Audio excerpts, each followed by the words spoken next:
nggak sih, kamu ngerasa belanja mingguan di pasar atau minimarket sekarang terasa jauh lebih mahal dari beberapa bulan lalu?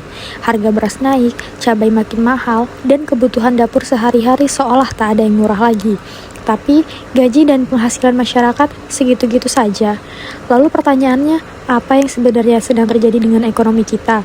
Apakah ini cuma fluktuasi harga biasa atau ada masalah yang lebih dalam, seperti menurunnya daya beli masyarakat Indonesia akibat kenaikan harga pangan yang terus melonjak? Dalam video ini, saya akan membahas fenomena tersebut dengan menggunakan data dari sumber resmi seperti BPS, Bank Indonesia, dan Kementerian Perdagangan untuk melihat bagaimana kenaikan harga pangan mempengaruhi daya beli dan perilaku konsumsi masyarakat di tahun 2025. Yuk kita bahas lebih dalam.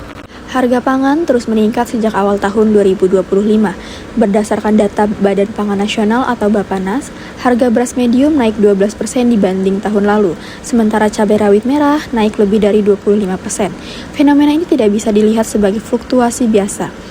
Kenaikan ini menggambarkan ketergantungan kita pada rantai pasokan yang rapuh dan lemahnya sistem distribusi. Tujuan pembahasan ini bukan sekedar menjelaskan data, tapi menelaah bagaimana struktur ekonomi nasional berkontribusi terhadap melemahnya daya beli masyarakat. Menurut Badan Pusat Statistik atau BPS, inflasi Indonesia Oktober 2025 mencapai 3,42% year on year, dengan kelompok makanan, minuman, dan tembakau menjadi penyumbang utama.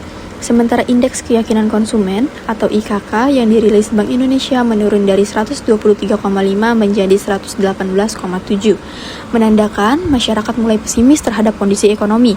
Artinya, kenaikan harga pangan bukan hanya mengubah angka inflasi, tetapi juga menggerus kepercayaan publik terhadap stabilitas ekonomi. Masalah utamanya bukan hanya kenaikan harga, tapi ketimpangan daya tahan ekonomi antar kelompok pendapatan. Kelas menengah ke bawah mengalokasikan lebih dari 50% pendapatan mereka untuk pangan, sehingga kenaikan sekecil apapun langsung terasa di meja makan. Sementara kelas atas relatif tidak terdampak signifikan, memperlebar kesenjangan konsumsi. Faktor lain adalah inefisiensi rantai distribusi dan spekulasi harga di tingkat pedagang besar. Pemerintah sering menyoroti faktor cuaca dan global, padahal masalah domestik seperti ketergantungan impor bahan baku pertanian dan lemahnya stok penyangga juga memainkan peran besar. Dengan kata lain, inflasi pangan di Indonesia bukan hanya akibat pasar dunia, tetapi juga akibat desain kebijakan pangan nasional yang belum kuat. Pemerintah memang sudah melakukan operasi pasar dan memperkuat cadangan pangan melalui Perum Bulog. Tapi, langkah-langkah ini sering bersifat reaktif, bukan preventif.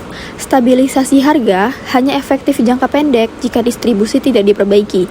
Kita butuh kebijakan yang menyentuh akar masalah, dari efisiensi logistik, peningkatan produktivitas petani, hingga transparansi rantai harga pangan. Jika tidak, daya beli masyarakat akan terus tertekan dan ekonomi rakyat kecil akan menjadi korban dari inflasi yang tak terkendali.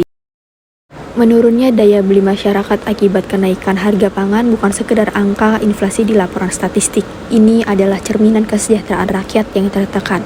Kebijakan pangan harus melihat rakyat sebagai pusat ekonomi, bukan sekedar konsumen. Stabilitas harga tidak cukup. Keadilan akses pangan adalah kunci untuk menjaga keseimbangan sosial dan ekonomi bangsa. Dari pembahasan tadi, kita bisa lihat bahwa kenaikan harga pangan di Indonesia tahun 2025 bukan sekedar isu ekonomi biasa. Ini adalah persoalan yang langsung menyentuh kehidupan masyarakat, dari meja makan sampai ke struktur pengeluaran rumah tangga. Data dari Badan Pusat Statistik atau BPS dan Bank Indonesia menunjukkan bahwa ketika harga pangan meningkat signifikan, daya beli masyarakat menurun, bahkan indeks keyakinan konsumen ikut melemah. Pendapatan yang tidak bertumbuh secepat kenaikan harga membuat banyak keluarga harus mengubah pola konsumsi mereka. Sebagian mulai menekankan pengeluaran non-pangan seperti pendidikan, hiburan, bahkan tabungan. Kondisi ini menjadi peringatan penting bagi pemerintah dan pelaku ekonomi bahwa stabilitas harga pangan harus dijaga, bukan hanya demi angka inflasi yang terkendali, tapi demi kesejahteraan masyarakat. Sebagai generasi muda dan calon pelaku ekonomi masa depan, kita perlu lebih sadar bahwa setiap kebijakan harga, distribusi, dan produksi pangan punya dampak nyata bagi kehidupan masyarakat. Harapannya, dengan pemahaman ini, kita bisa ikut berperan dalam menciptakan sistem ekonomi yang lebih adil, berkelanjutan, dan berpihak pada rakyat. Sekian pembahasan saya mengenai penurunnya daya beli masyarakat Indonesia akibat kenaikan harga pangan.